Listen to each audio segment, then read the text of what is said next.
Walking through the kitchen one summer day, I heard someone leaving a message on the phone saying, "Thank you for giving your gifts. So many lives have been changed."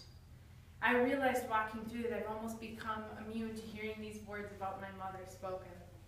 She has not only been a great gift to me, but also to my father and my siblings. Growing up, I wasn't aware of how great a gift it is to be given such beautiful and loving parents.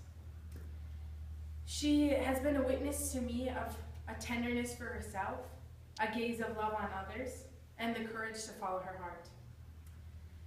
First, love for herself.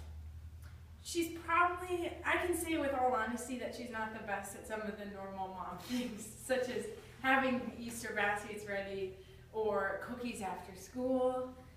But she has different kinds of gifts, like writing, speaking, and connecting with people.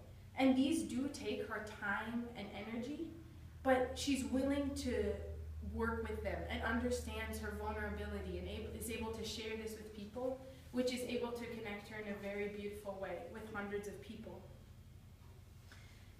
Her gaze of love on others.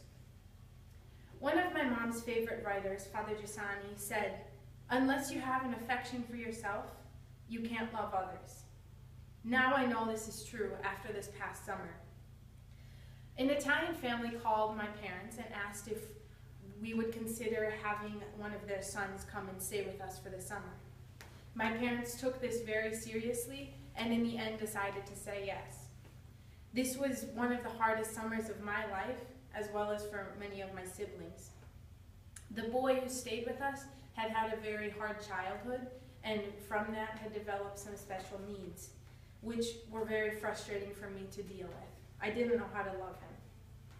But yet I remember one afternoon walking through the kitchen, seeing my mother chopping carrots and explaining to Danny a word, and he would repeat it and say it back, and she'd correct him and say it back, and seeing this gaze of love she had on him, and this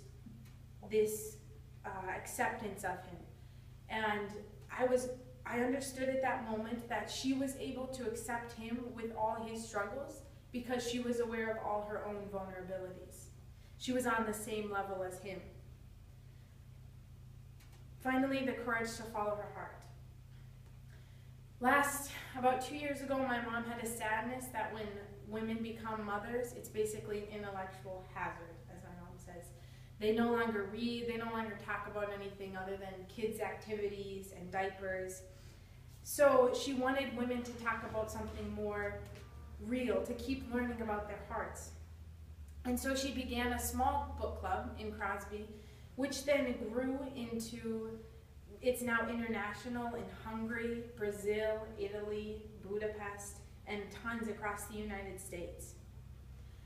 Women write all the time with thinking, with gratitude for what she has given them and how this has changed her life.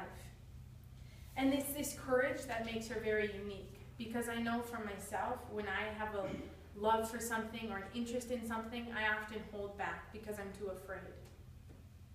So maybe we don't have the best meals or the coolest stocking stuffers, but I've been given 3 of the most important gifts of my life. To understand that having a tenderness on yourself enables you to love others, and then gives you the courage to follow your heart. These are the gifts that have enabled me to find the truth and the ultimate love and happiness. So next time someone says, "You have a great mother," I'll say, "I know," and say a prayer of gratitude, because I've been given a mother who's a witness of what it means to be fully alive. My mother.